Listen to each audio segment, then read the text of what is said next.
Greetings, I'm Barrett and welcome to Meet Me at the Table. Today we're going to do a massive unboxing of Massive Darkness 2. This is going to be super cool. This is, full disclosure, this is Colin's copy that he got from Cool Mini or Not. We're going to be doing a full unboxing of this, and then I'm going to need your help to decide how you want me to go forward with this game. What we're thinking we're doing is Colin and I are going to get together and play this game for you all on my channel. It's going to be absolutely awesome. And I need your help in deciding what characters we're going to use in this game. It's going to be super cool. We're going to dig into the core box. We're going to dig into the Darkbringer pack. Then, of course, in true Cool Mini or Not fashion, we have everything here. We've got the Bards and Trinkets and Metal Angels. We've got the Monks, Necromancers, and versus Paragons. We've got an enemy Feyfolk box. We also have the campaign mode expansion, which is probably something we are going to dig into as we play the game. But of course, we're going to do a one-shot first so everybody can see how this game is fully played.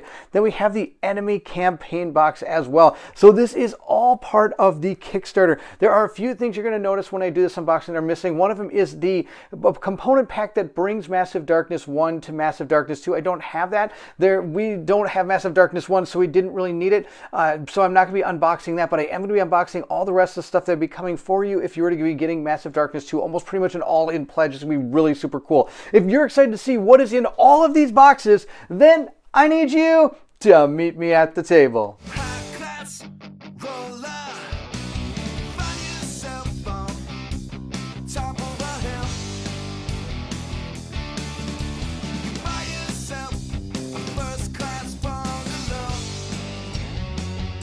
We'll start with the core box of this game. There are going to be a few things in here as you start seeing the unboxing that are going to be missing. For one, the rule book is missing. That is at Colin's house right now. He is reading the rules for this Massive Darkness game so that we can get this to the table as fast as we can. It starts with a detailed description of kind of idea of what you're kind of getting into. It's 1 to 6 players, 14 plus, about 120 minutes.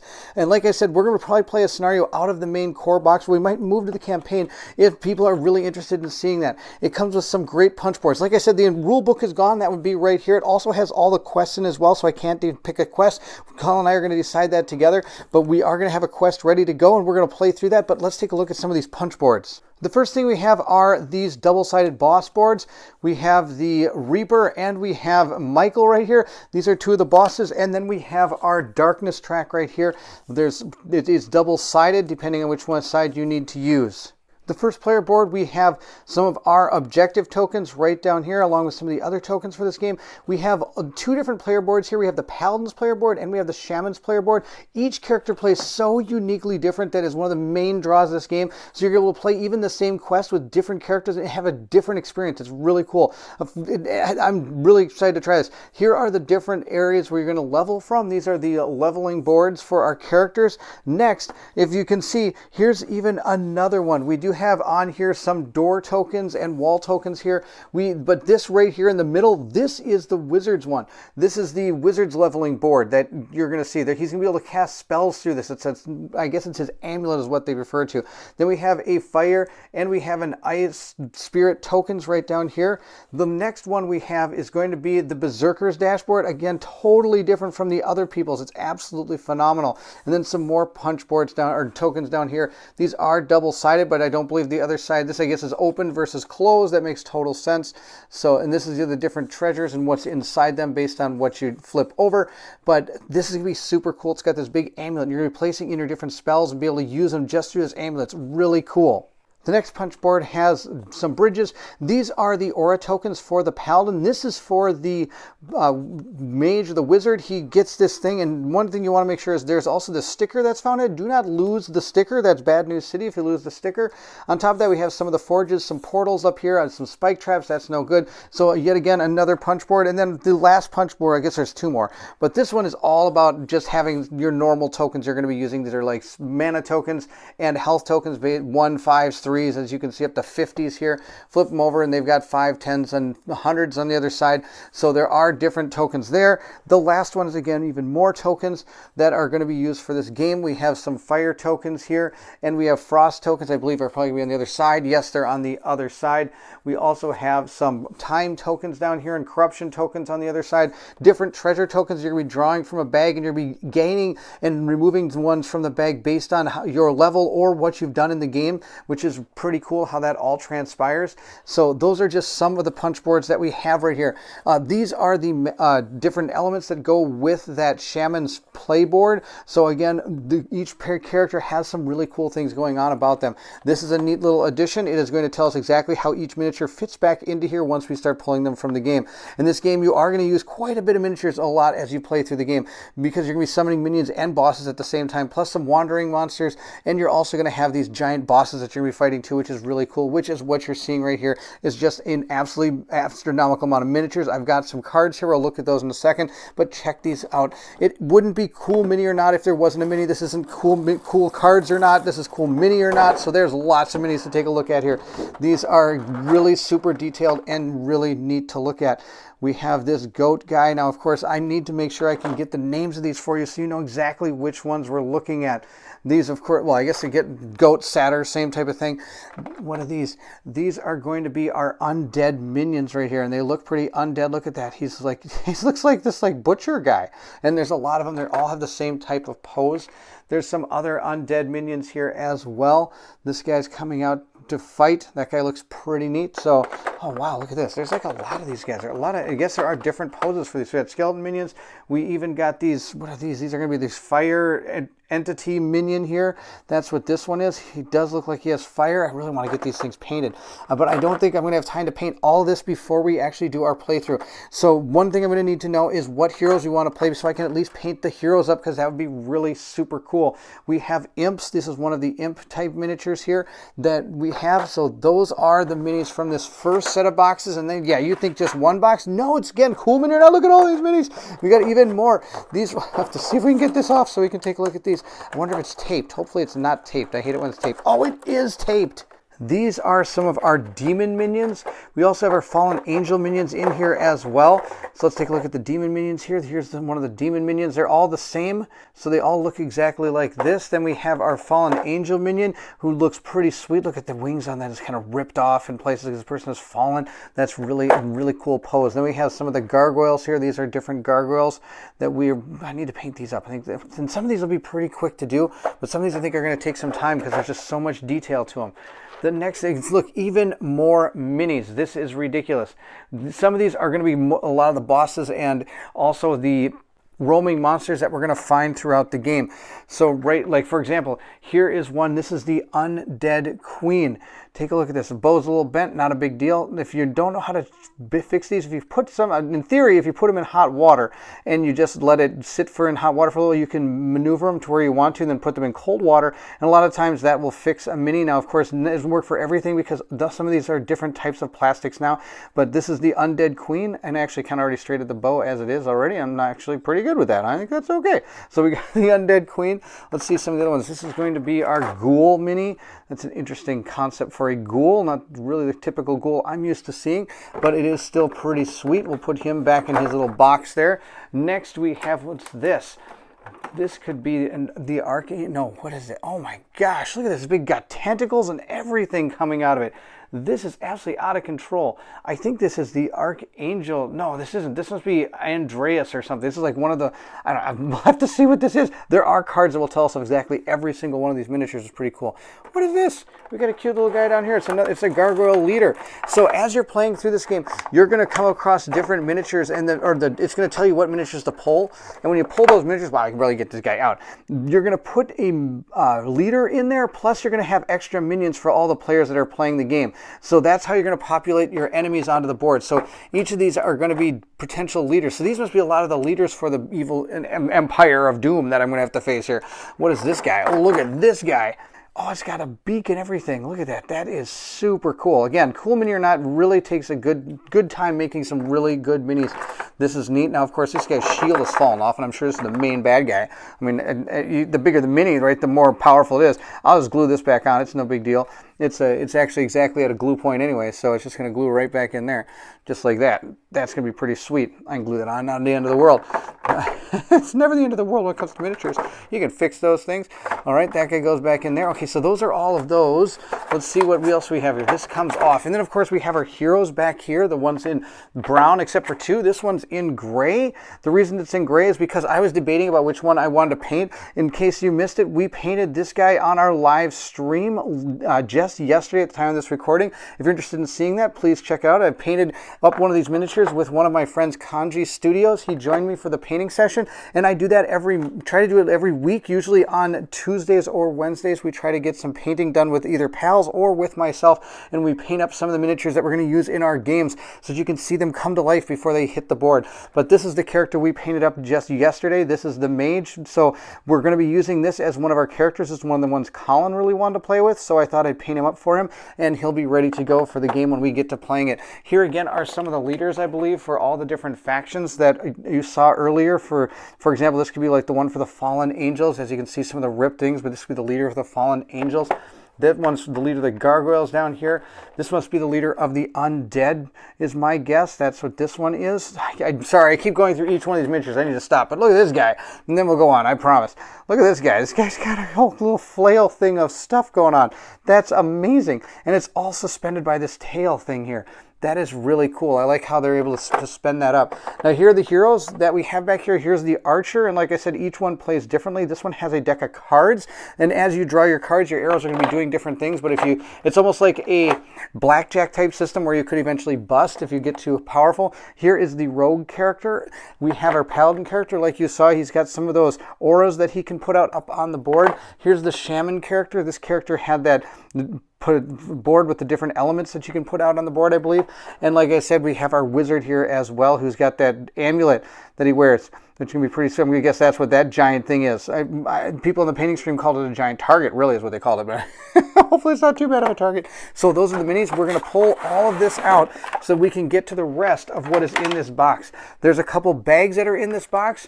One of them is going to hold your, I believe one is going to hold your treasure, whatever treasure tokens you have, and the other one might hold something else, or it might just be, oh, it looks like it might have something to do with the keys maybe. All right, no, it's the rogue's bag. This is for the rogue characters. Like I said, everyone plays differently. This is the rogue's bag. It's going to go with his character, and this is the one we're going to use for our treasures. That's going to be really sweet. Our player boards are right here. They're all the same, but you're going to put your character stuff here and everything, and then off to your side is where you're going to put your individual character's unique element off to the side, but they're all going to have these same things here. So you're going to slot in like the level card here. These are going to be all the different equipment you can have for like one hand, or two hands. You have, what is it, helmet, chest, I believe these are legs, and then you have like a amulet or a gear type thing, and then of course you'll have something up here as well. And they're all exactly the same, but I'm going to have to pull them all out because I'm sure there's stuff on the bottom of that. Oh, of course, there's the punch boards for the maps. You can't play Massive Darkness without a bunch of maps. So let's get these out of here so we can get to them. If I can get these out of here.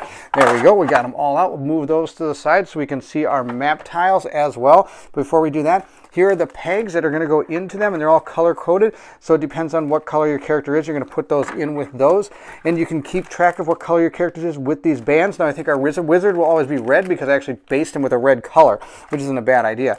These are the dice we're going to use. Now, there are different types of dice used for different types of things in the game. Depending on what type of weapon you're using, you're going to be rolling different types of dice. And, of course, whether or not you're attacking. These are all monster dice, so as you're rolling, the monsters roll them to attack you, plus they're going to roll them when they defend against you, and you can potentially take damage even while you're defending.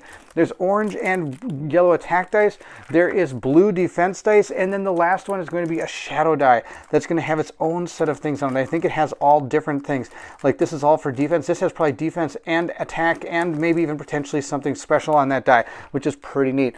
And look, we've got lots of cards to dig through and see what we can see. And since this really isn't a campaign game, I can at least show you some of what is in some of these decks, which is going to be cool. Now, if you don't want to spoil everything, because I would like to be surprised as I'm playing through the game as to what we find. And we also have to look at our mapped boards here as well. Here are all the different map tiles. We'll go through them, and they are, of course, double-sided, one being in like a lava evil area, and the other one being in looks like what might be a mine of some kind. I'm going to set them off to the side, and they are both dual-sided. and they are pretty much going to encompass the same type of things on both sides. And whatever quest you decide is going to set these all up for you, and you're going to put them out on the board.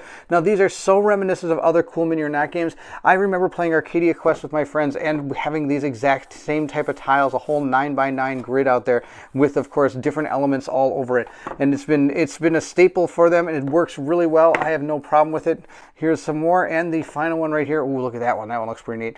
And we have this as well. Ooh, looks like some time things here. These might be where you fight two of the bosses. Who knows? We'll see how it all transpires as we go through the game.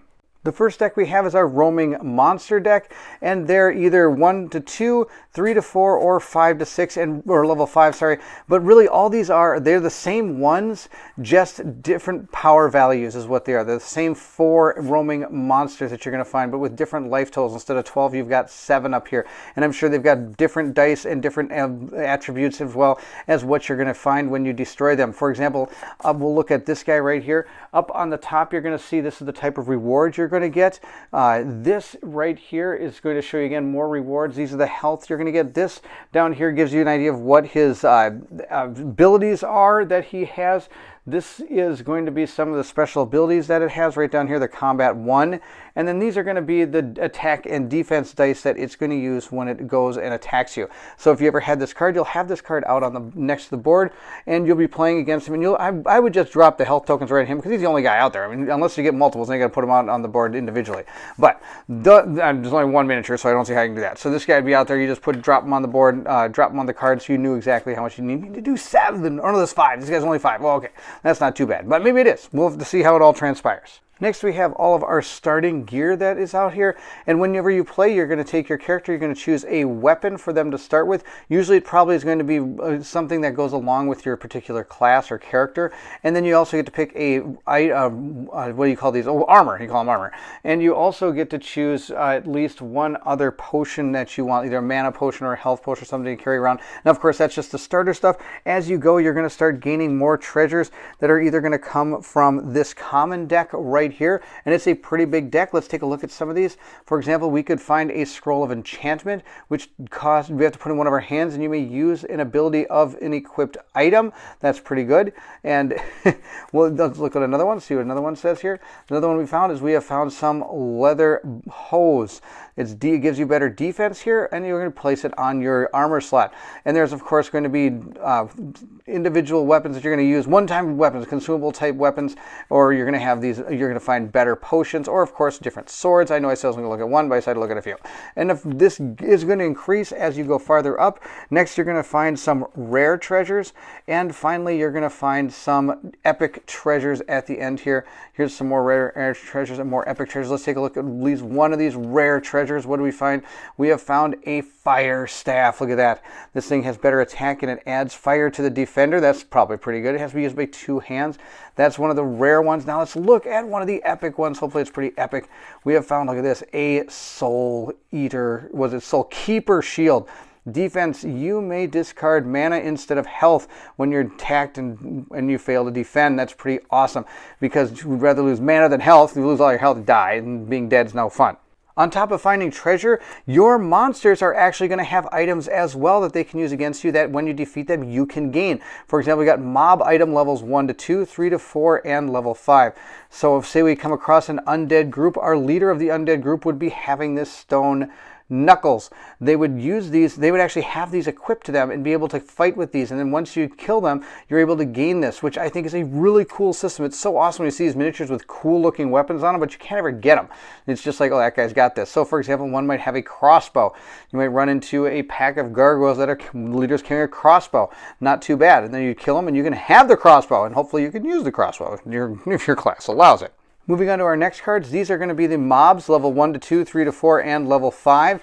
And if you have to draw a mob monster, you would grab this, and we have to fight undead. So you'd take your undead leader, and you'd put him out on the board, and you would take, depending on, look at this guy, you take that guy, and then these little minion dudes that go with him. These are their health, so you track that. This is the type of, what do you call it, treasure you're going to get when you defeat them, and these are their abilities down here.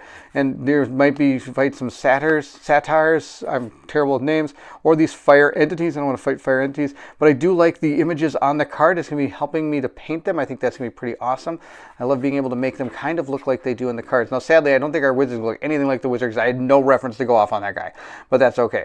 We have demons, these fallen angels. Now, the one thing that it works, and they've done it in Arcadia Quest, is that these level monsters here are just going to be the same monsters, but with a little bit different, with more powerful powers and more attacks and things like that. But they're not going to, well, it's not like the skeleton, what do you call it? The undead monsters are all the mob level ones, and these are the demons, and these are the satyrs or anything like that. No, they use all the different types of monsters at any time, so you never know what is going to be coming out. So even though the fallen angels are in 5, they're probably also in the 1s and 2s as well.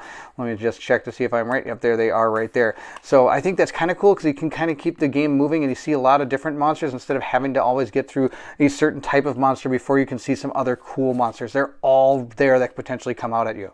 Next, we have a deck of door cards. So whenever you open a door, you're going to draw one of these doors, and that's going to be before the monsters and any of the treasure tokens that are in the room are put down. So let's go ahead and take a look at one. So for example, we might find open door. We found a fire chamber. The active hero and all mobs spawned in this chamber take 1 fire damage, and fire damage is not good. You're going to potentially take damage at the beginning of the turn, or for every fire token you have on there.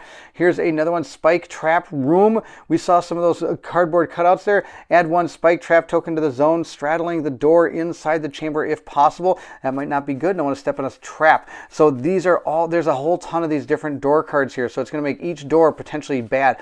There might be some good ones in here. I doubt it. The rest of the cards are all going to be for our actual heroes that we're going to place up onto our hero board. For example, here is our ranger. It gives you all the stats you're going to need, the mana, the health, and exactly what happens when you roll the shadow die and get the super symbol. You get to draw and discard 1 arrow card and apply the effect. This one gets +1 move. That's one of his abilities. This one is the shaman. Shaman actually has a whole set of cards back here, and I'll show you those in a second. And it starts with your turn to increase 1 element. Then we have our, yeah, told you I didn't even get close. This guy, I didn't even get close, but he still looks cool. So I didn't get close to how he looks, but that's okay.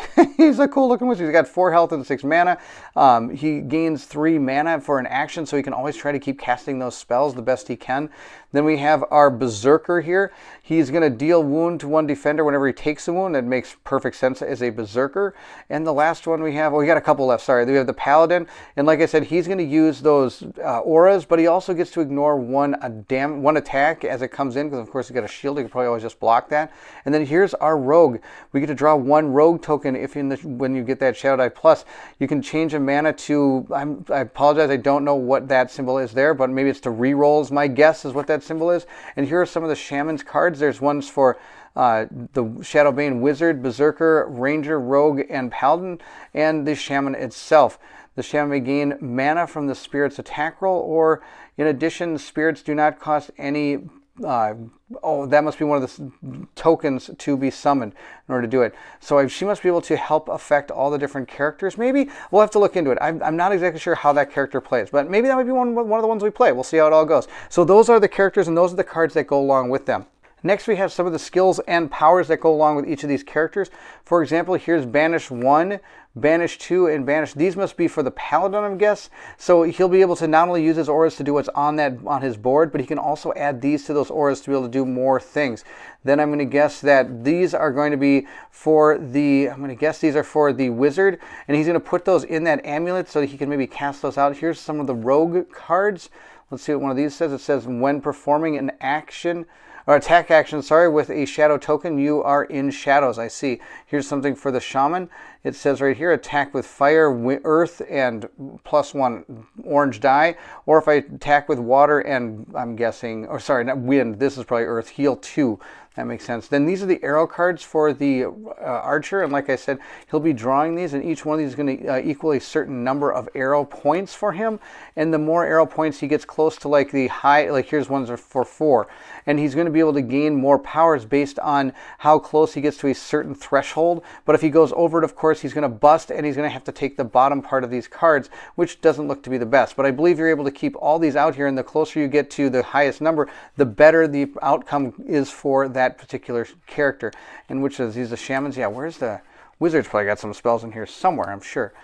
These are the spirits, and then these are divine protection. That has to be the paladin. I'll bet he might have some inside of his actual skill deck. These are all the skill decks for all our characters. For example, our berserker at level 1 could choose to have blood rage and gain an extra attack dice. And what he's going, berserk 3, level 3 card. Blood Rage attack and get an orange and yellow die. And these must be the cards you're going to be buying as you're going through your leveling up system. We have the Berserker. We have the Wizard. I bet these are his spells. Level 1, Fire Course 1. Yes, so his spells are going to be his skills. That makes perfect sense. And as he levels up his spells, they're going to do more damage. And he's got all different types of spells that he can use. He's got a, what's this? Dark Magic one, where he can spend a mana to take 2 wounds and deal 3 wounds to enemy in the dungeon. I'm telling you right now, it's like half his wounds. I don't know if that's a good plan at all. So those are where his spells were. I'm wondering where they were. Here's the Rogue. I bet the Rogue has some like heightened shadow type abilities and things like that. Deadly Mixture. He can make poisons and things of that nature. So these are all the different things that our characters can gain as skills as they go through the game and play through it. That's everything from the core box. We're going to move on to some of the stretch goal materials and all the extra expansions that come with this game. I'm super excited to see what those are. If this is just the tip of the iceberg. Next we have the Darkbringer pack. I believe this is all the unlocked stretch goals that happened throughout the campaign. Let's take a look at what is inside here. It's going to be a bunch of new heroes, some upgrades to some of the tokens, and some more enemies that we'll be able to play with. This is what is going to be inside this pack, and it's going to teach us about all the different new things that go with this particular expansion. This is going to be pretty cool. And of course it tells you exactly how to put it all together. Inside this box, not only are we going to have these bosses, but they do come with their own quests, which is really neat. So once you've played through some of the base game, you can try these out. We have the Scorpion King, Hades. We've got also, this is kind of cool. We've got the Dark Ride, which is going to be this rider for the Styx, the River of Styx, and you're going to almost be going down this river, I think. This will be pretty cool. He's right here, and I think he's just going to keep on going down, and you have to try to make it through. We'll see how it all goes. I'll have to read through this and see what we see. I think this is going to be pretty sweet. The first thing we have are some of the map tiles that are going to go with this, and some of the punch boards as well. Here are the map tiles, and I keep on bringing back Arcadia Quest, but that's like one of the big games I have from this company that has a similar system here. They have a map that's on both sides, and like I said, here's the river. So whenever you got something from that particular expansion from that, it would come with at least some new maps and things that would happen. Look at this. These rivers are all going to go together. This is going to be absolutely sweetness. It's going to be super cool. Oh, look at this one. This goes together for a battle as well. This is going to be pretty neat, and all this is the River of Styx. Let's see. This one must go together then as well. This oasis here. This is going to be pretty cool. I wonder if it's coming up to the oasis or something. We'll figure it out. But it's pretty neat how it has its own boards that come with this. Then, of course, we have our map tokens as well. We have our Judgment, Soul tokens, and Poison tokens. They're all right here. Judgment, Souls, and Poison on the back. They're going to be going for each of the different bosses, which we have the boss cards right here. We have the one for Hades. We have the one for the Scorpion King, and the one for Carrion, the Dark Rider, aka the guy who drives you through the River of Styx, is what it looks like, which is going to be pretty sweet. And they have their own, these huge cards that we have to fight them with. That's absolutely awesome. Then we have, these are going to be the cards for the monsters. We'll look at those in a second. And then some of the other monsters and some of the heroes as well. Oh my gosh, look at this. This is going to be super cool. Oh my gosh. All right. We're going to take some of this off. I wonder if this all comes out as one. Okay, if that comes out as one, and I bet these oh, this one comes off, so we're just going to go right for it. We're just going for the big one. Here we go. This is going to be awesome. Look at this Scorpion King. Oh, I'm afraid of bugs, but it's okay. I can handle this guy, especially when he's on camera here. But oh my gosh, this looks awesome. That's the Scorpion King. Here is Hades. Look at with all the souls around him kind of crying out. That looks really super cool. I'm a big fan of that one. And see what here's the guy who's riding in the boat. Oh, I just want to build up the outside of this.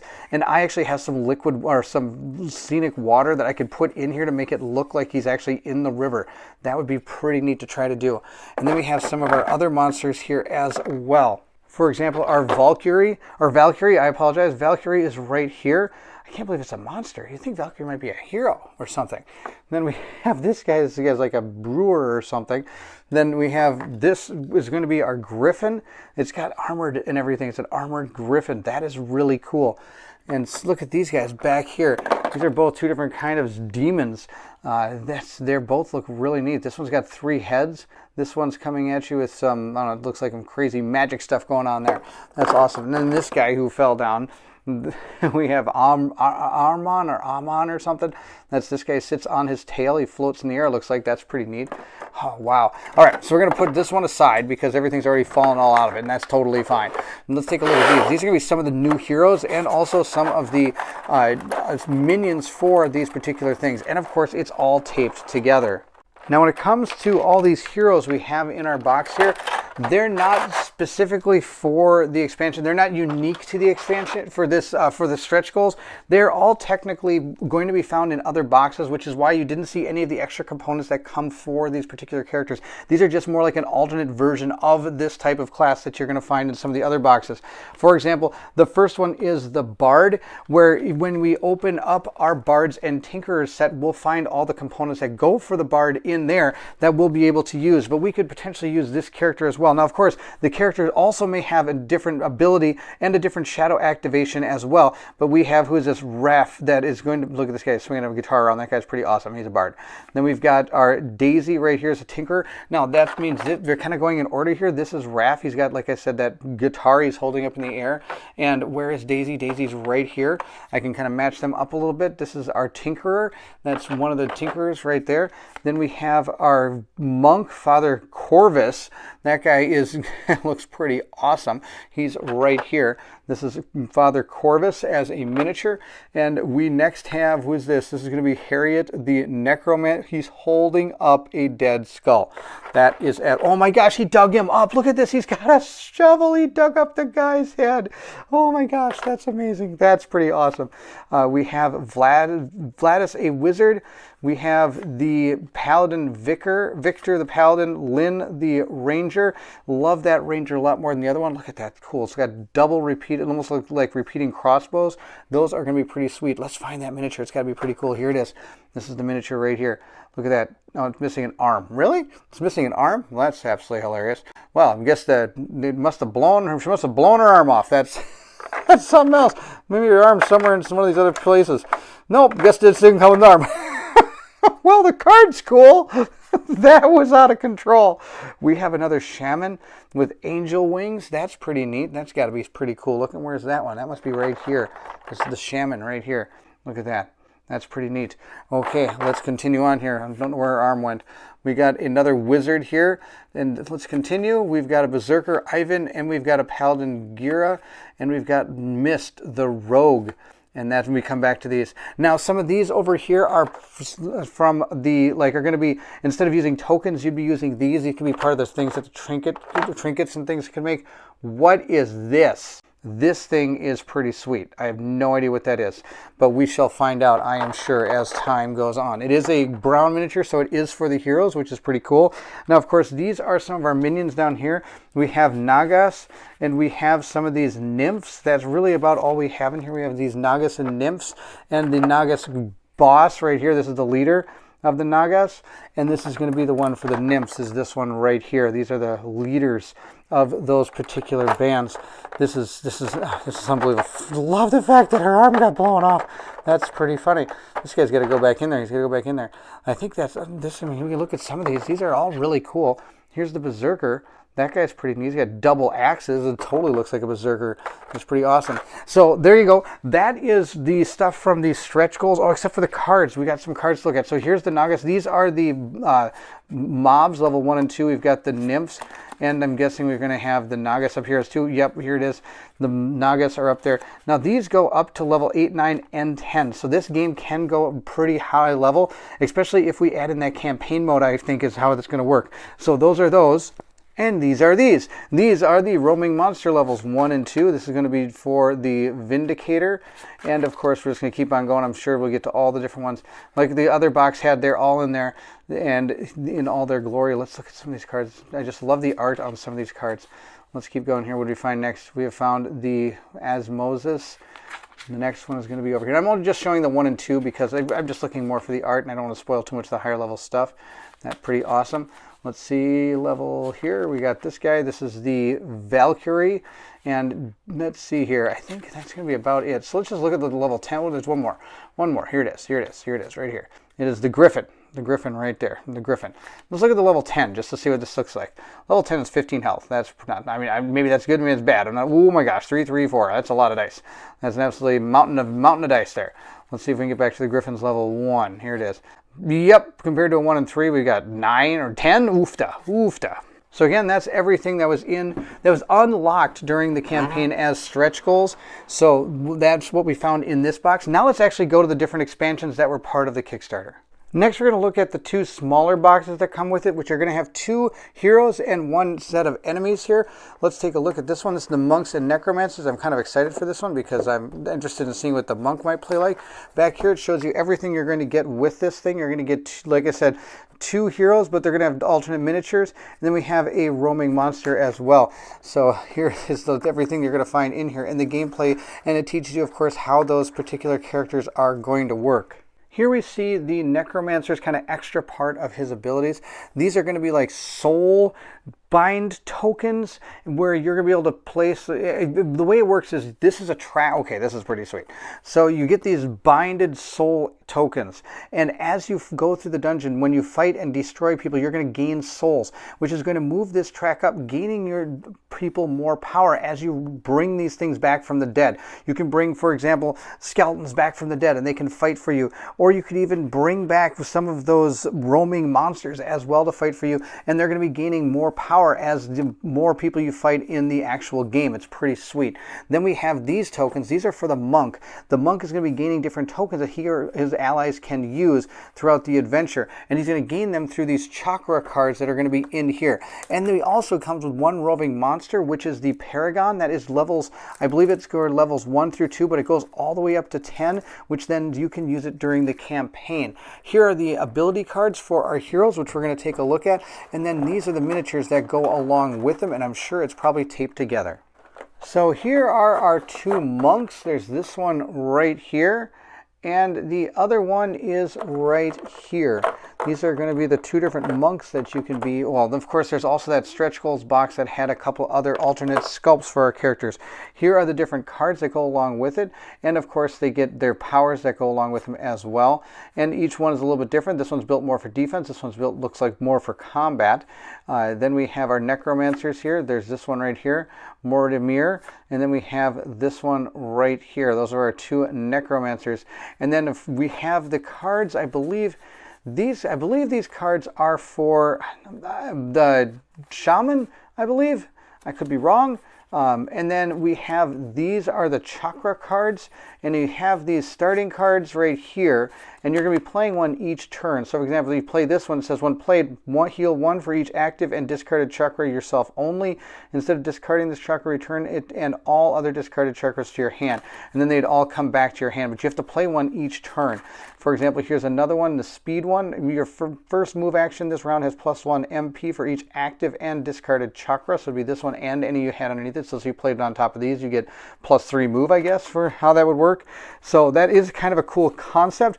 I'm actually not exactly thrilled with the character art on these. I don't think they're the greatest. I like the extra box better for those. So maybe if these are one of the characters we decide to play with, I might use one of the alternate sculpts for that. Now, of course, we do have our roaming monster, which is the highlight of this box. Look at this thing. This thing's absolutely sweetness. Pure sweetness. Oh my gosh, this thing's awesome. I'm love to get a paintbrush on that thing at some point. Then, of course, we have the roaming monster cards for levels 1 through 10 on this. We're just looking at the 10 one because it's back here. I don't think it's going to spoil anything. Now, remember, the 1 through 5 is used for just the one-shots, but the 6 through 10 is going to be part of that campaign box, and we'll be getting to that box hopefully pretty soon. So that's everything that is inside the Monks, Necromancers versus Paragon box, and we're going to move right over to the next one. But first, we have to look at the loot. There is a few epic loots and legendary treasures. I am not going to look at those, but here's some of the skills for those characters that I have to stick back in the box, even though I just closed it. So, of course, we have ones for monks, and we have ones for the Necromancer. Let's see if I can find a monk level 1 just to show what it is. Gain Chakra. Combat Prowess. You may perform melee attack actions without any weapons. If both of your hands are empty, I gain +1 yellow die and +1 attack. So that's obviously how a monk fight is open-handed in this game. Then the Necromancer, for example, number 2 here, I could spend 4 of those soul points to revive a leader instead of just one of the minions in the zone, and I can give it a weapon, but I do get it back when it's killed. That sounds absolutely awesome. Right now, the Necromancer is winning versus the monk, that's for sure. Now let's see what else we got here. Of course, I'm going to let probably people vote on it instead. I can summon 1 skeleton. Skeletons follow you. For each wound you take, you also destroy 1 skeleton. Okay, makes sense. It only costs 2. But as you get more powerful, you could probably summon more skeletons you want. Summon 1 skeleton minion to a zone. All right, limit 6. Oh, you can only have 1 of those leaders too. I remember seeing that. It said you can only have a maximum 1 leader unit. That's fun. That's absolutely hilarious. Maybe there's something you can summon something really awesome. I bet maybe it's 10 cards. It's bonkers good. Oh boy, let's see if we can find it. I bet there's going to be bonkers good. Let's take a look. This one says you probably summon like anything you want and destroy the world. You roll purple in light zones. All right, darkness. Oh, you roll the darkness die in light zones. That's fantastic. All right, so those are the skills for this box. We're going to move on to the next one, the Bards, Tinkers, and Metal Angels. Here's the Bards and Tinkers, and here's everything you're going to find inside of that box. Let's take a look and see if that holds up to truth. I bet it does. Here's, of course, the rules that's going to go along with the Bards and the Tinkers that are part of this expansion, and there might even be a little bit about the enemy that we have in here as well. Here we see the dashboard for the Bard. The way he works is he's going to be placing notes down onto here, and I believe his cards are going to have what you're going to need in order to be able to perform certain musics, and you're going to be discarding those and moving them down as you spend mana points. That's how that works. These up here are the constructs. I figured out what that thing was. It was one of the constructs that can be made by the Tinkerer. These are also Tinkerer things. You can make some bombs and things like that. Here are, I believe, these are going to be part of the armor set that the Tinkerer can make. It can make exo armor as part of its deal. There's a lot of things this Tinkerer can do. He can make exo armor, he can make constructs, or you can just make gizmos and things like that that go in the treasure bag or part of the treasure bag that can be used out on the board. So here's some of the exo armor that you can use and be replacing what you actually have on your dashboard with this thing, which would be absolutely awesome. Here's another set of exo armor, the level 1 exo armor, and this is the level 3, and I'm guessing on the back here is level 2. Yep, does this have a level 4? Let's see. Nope, it does not. That's too bad. So you can only get to level 3. That's a bummer. Let's see what else we have. These are going to be the special rules for the Tinkerer, and then we have some of the cards. We'll look through those. Here are our heroes, and here are the miniatures, and we're going to have to open this up and take a look. We have 2 of each of the type of class miniature, and then of course we have our roaming miniature as well. We have the Tinkers, which are going to be here, and these are going to be our Bards. Let's take a look.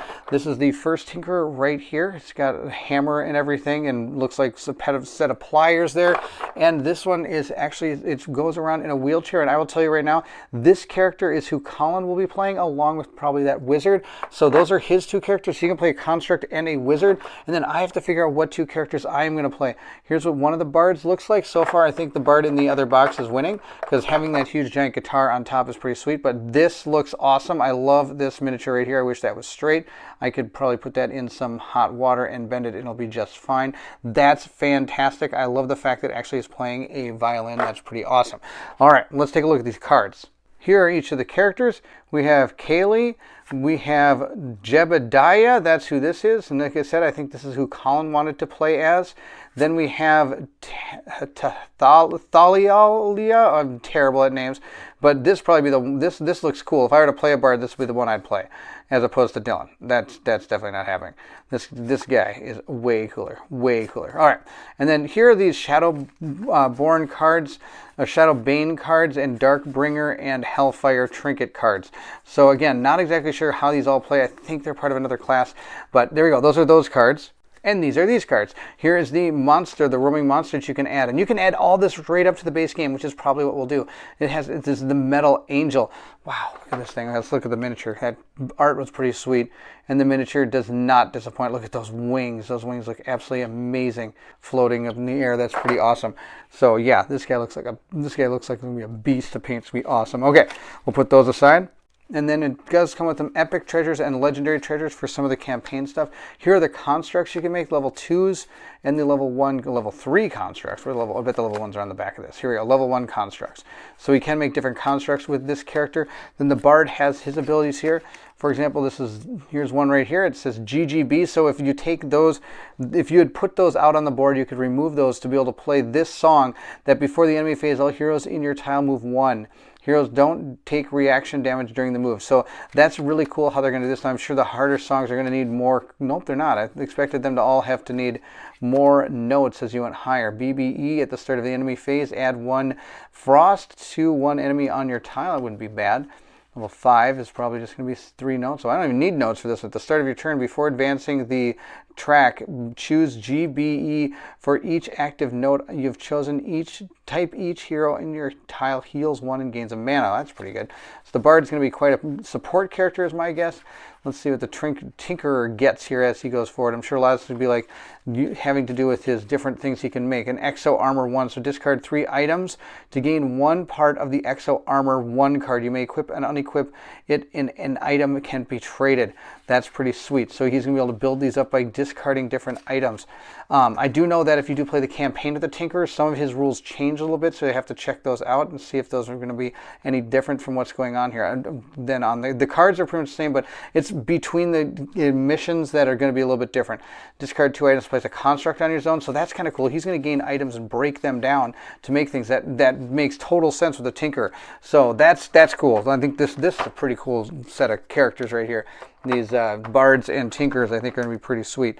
So we do have all of those. We'll put these all back in the box. And we're going to move on to some of our, we got so many stuff left to look. This is like going to be the longest unboxing I've ever done in my entire life. But these are super cool. A lot of this is really neat stuff. So we'll put this one aside. That is the Bards and Tinkerers and Metal Angel. And we'll move on to something else. Next we have the enemy box for the Feyfolk. I believe this is just going to be a set of miniatures that we're going to be able to use in our game. I'm probably not going to go through a lot of this. You've seen a lot of the cards. Here are the punch boards that go with it. This is going to be how these certain characters interact. Then we have our mob level items that we're going to be adding in as well. I'm not going to go through all of this with you, but we are going to take a look just at some of the miniatures through here. These are the minions up here, and these are going to be our leaders, and then we have our boss. And they're all seen right on the back of this card, so you can see them right there in all their glory. This is the Fey. Okay, actually, I'm going to open this up. These do look kind of cool. So I couldn't pass it up. We have to look at some of these, especially this roaming monster. Look at this. Member of the Feyfolk. It's got like these 4 arms coming out.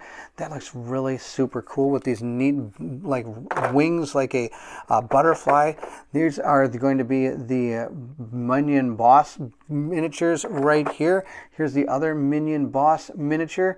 I have to admit, I'm really impressed with these miniatures. I didn't think I'd be as impressed as I am with these. These look really cool. I think these are really neat.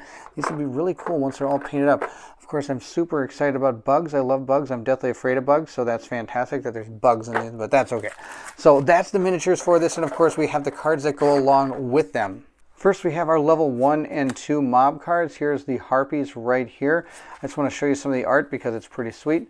Let's see if we can find the other one. It must be right here. Here's the other one. This is going to be super good because I love bugs. There they are. Okay, that's fantastic. We'll put those back in the box right there. Then we've got some actual item that we could put right into our game if we want to. It's up to us. Then it says right here that there's a queen token that's going to go along. There's the rules for that. And then it has right here, this expansion contains 2 mob, 1 roaming monster, and mob item cards. To include them in your game, simply shuffle these cards into the corresponding deck. So they are all set to go. You can start with these in your game when you're ready to play. Then we have, of course, our roaming monster. Here's the Queen Canderadium. Fantastic. That was awesome. The abilities and the dice it rolls, and it does talk about having queen tokens on it, so that is why they have them there. So you're going to be gaining them as you're playing, and hopefully you don't want to gain them because I'm sure something bad happens when you gain these queen tokens, but we have those as well. So that I didn't expect to go through it all, but it all looks so super cool. So that's it for that one. That is just the Feyfolk. We do have one more enemy box. This is the Rainbow Crossing. I don't know if it has anything to do with Animal Crossing or not, but it does look right here. It has another roaming monster, or an actual boss, and then our two sets of minions and leaders for those. This is the enemy and campaign box. So there is some adventures that go along with it, and rules that go along with the actual boss, I'm sure, that's in here. So there is quest and a campaign. Well, you can play a whole campaign? Really? There's a whole campaign built on this? That's out of control. All right, so...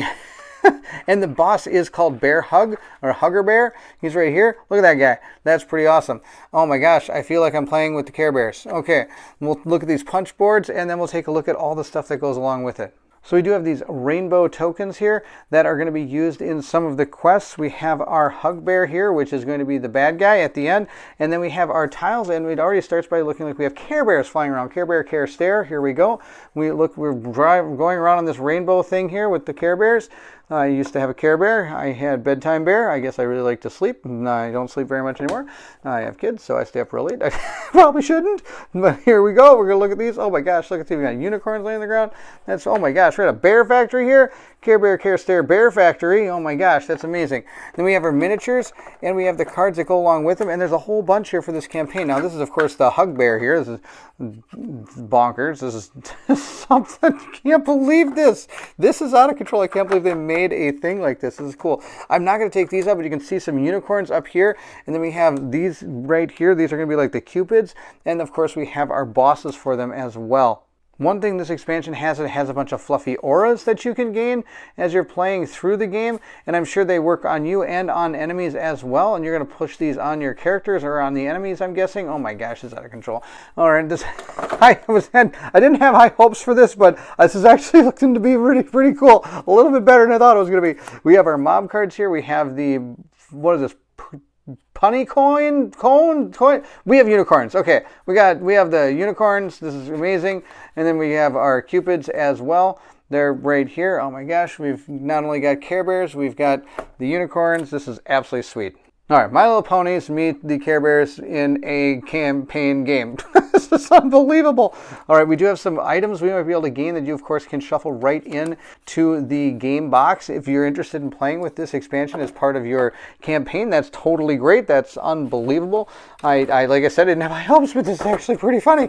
I'm pretty excited about this. I'm actually giving this a shot. This is something else. So this has now expanded into the world of my sister's childhood. I might even get her to play this game when I tell her that there are going to be Care Bears and also My Little Ponies in here as well. So that's this campaign box. Let's go on to the last one. This is the final box. This is the Massive Darkness Heavenfall Campaign Mode expansion. And if you know anything about me or have seen any other playthroughs on my channel, you know that I'm huge into campaigns. I love to have an unfolding story that goes on for many play sessions. And here's all the stuff we're going to find inside this box. So let's open it up and see what we find. We're probably going to find like one of the main bosses. We're going to find a lot of the enemy leaders that go with it. And there's going to have a huge instruction booklet on how to run the campaign. And this campaign is going to go from levels 1 to 10, which is why you saw up to level 10 of those monsters in some of these other expansions that you saw. And this is going to be absolutely amazing. So it even has stuff for the next quests and what you're going to be doing. And it might even be a branching quest. I don't know. We'll see how this all transpires. It has a town that you're going to be going back to, which is why the Tinker plays a little bit different in the campaign, because you can only take certain things into the next campaign game, or next quest, I believe, as opposed to just being one shots. So we have our quest A that we're going to have to go through and then continue on. There's even some side quests we can do that might be happening inside the actual quest, which is pretty sweet. Here is the boss and the city, and then our punch boards. Let's take a look. We have upgraded enemy cards that are going to go probably up to level 10, or the final boss of the game. And we have this Balthazar guy that's going to be the end of the game boss.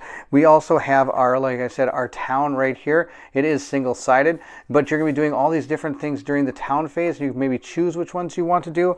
We have new leveling boards that level our characters up as we go through in a campaign system as opposed to a one-shot. We then do have a few extra tokens here as well. We have rogue tokens, used tokens, and lifebringer tokens all on here because we're going to have to be able to use more of these. We also have legendary treasures. You saw some of those cards. Here are the tokens for them that will go into our treasure bag. On the back side, see, we're going to be leveling up to level 10. It shows you how many experience points you need to do that. We have new, what are they? Oh, these are the rogue tokens. That's pretty awesome. I don't know who these guys are. These guys might be guys we find in the town, or they might be NPCs we have to help. We have some new tiles that we're going to be using in this particular campaign. That's amazing. There's a huge giant organ. That's awesome. Let's see what else we have here. We flip these over. We've got, like, I guess, a night and day area. That's pretty neat. We have a giant forge. We make some super powerful weapon. This looks pretty neat. You're on a tree. You're on a tree. Look at this. You're on a tree. That's pretty amazing. Okay, so that's awesome. Oh, look at the staircase. That's pretty sweet. Okay, those tiles are bonkers good. That's fantastic. Let's see what else. We have some cards, more cards, and some new dice that are probably going to change the way the game plays a little bit. These are going to be a lot of probably skill cards for getting up to level 10 for those base characters, along with some campaign cards that we're going to be using in the campaign. So I have to take a look at some of those. And then we have miniatures that are going to go along with this particular campaign box. So of course I have to dig this completely out of here, and we're going to have to take the tape off because we know there's going to be tape on this. One thing we have learned is Cool Mini or Not loves its tape. That's the deal. So these are going to be the miniatures for the... Oh my gosh, look at this miniature. It's absolutely huge. It's a bigature is what it is. It's out of control. Ginormous sure is what this is.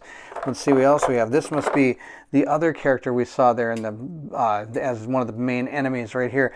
And then these are going to be probably the leader of this minion group that is right back here. That's my guess. And this must be a new wandering monster, roaming monster or something, if I can get it out. Oh, you gotta be kidding me. I'm probably gonna break it getting out. No, we're good. Okay.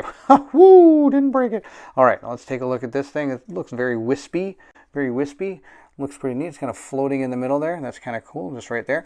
Okay, that guy's gonna go try to get back in his little home there if he can get there. It's close enough. We have our roaming monsters. We have a roaming monster for... This is the Archangel. That's this guy right here. He looks pretty cool. That's going to be kind of neat. I love the red up there. That's pretty neat. Then we have the other person here, Ural. Oh, that's all fire and stuff around him. That's really cool. Okay, that was really cool. Now, on top of that, these guys are going to be for level 1, 2, 3, 4, 5, 6, 7, 8, all the way up to level 10. But now there are also a whole bunch more, and these are for the base game ones that we're going to have to get here. So, for example, the Ghoul, we have one for, who is this? The Incubus lore lady here. Oh, there's that Archangel guy. But for up to level 10, we have, like, for example, this is the one from the base game. So they had to bring those up to this level, which is why they're in here. The same is going to be for these decks as well. We've got the minions right here. These are going to be the corrupted angels. That's all these guys. And they go 1, 2, 3, 4, 5, 6, 7, 8, 9, and 10. And then when you get to the 6 and 7s, we're looking again at the base game characters, the fallen angels and stuff. So that's why there's so many of these cards. Also, these power up as well. We're going to need those to power up for the shaman as well, or the paladin. Hellfire cards, I guess, are going to power up. I apologize. I don't know exactly what those cards are. We're going to have to read the rules to see how those work. Next, we have these campaign cards. I'm not going to go through any of those because, like I said, now I don't want to spoil anything. Then we have mob level items 6 through 10, since again we have to power up that first level, that base game box. Then these are going to be the powered up character cards, I believe, for the characters from the original box, for like the Berserker and things of that nature. And finally, we have again more of our main class characters here, of their powered up abilities. And we have some of these are the auras for the paladin. These are going to be some of the epic and legendary loot that we're going to be able to gain through the quests as we get through up into the higher levels. And that's really all that's in this box. I know it doesn't sound like much, but this basically brings the game from level 5 to level 10 and gives you a whole campaign. This is going to be awesome. This is what I'm excited for. This is what I would love to start playing for Massive Darkness. But I think I would like to do one shot first so we can see how the game is played, and then maybe we'll dive into the campaign if we think it's really super cool. So there you have it. That is an unboxing of Massive Darkness 2. I guess you could call it a massive unboxing. This has been super neat. I want to thank Colin from the One Stop Co-op Shop for giving me the opportunity to do this. We are going to play this game together. I think it's been an absolute blast, and we might even start going through the campaign as well. Now, on to what I need everybody here to do. If you're interested in making this game come alive and be part of our decision process, you can join the Patreon in the description of this video. I like to give my Patreons the ability to influence the way this channel unfolds, and one of the ways they can do that is vote on what characters I will be playing in this. I'm going to have 2 characters, so I'll need them all to vote on everything that we're going to be playing with. If you did enjoy this video, don't forget to like, subscribe, and hit that bell symbol so you know when the next video comes out. Also, feel free to leave anything in the comments below. I would love to hear from everyone. Have anybody had a chance to play through the campaign of Massive Darkness, and did they enjoy it? Or was it something they did not enjoy so much as all the one-shots? Thank you for those that have joined the Patreon already. Their names are on the screen. It's really cool to have you as part of the Patreon. And thank you for helping us decide how these games go forward and also what games we play. I'm super excited to get into Massive Darkness 2, but I'm going to have to paint up those characters first. If you're interested in seeing any of those painting videos, I do try to do a live painting video every week, so you can check out those on part of the live part of this channel. Otherwise, I will stick to my video on demand type styles for at least the first video or two on some of these cool games. But then I might have Colin join me on my live so we can play them together and enjoy all the comments from everybody that joins in on the chat. It's super fun to see those. This is it. This is Massive Darkness 2. If you enjoyed the unboxing and are interested in seeing anything else, then I need you to meet me at the table.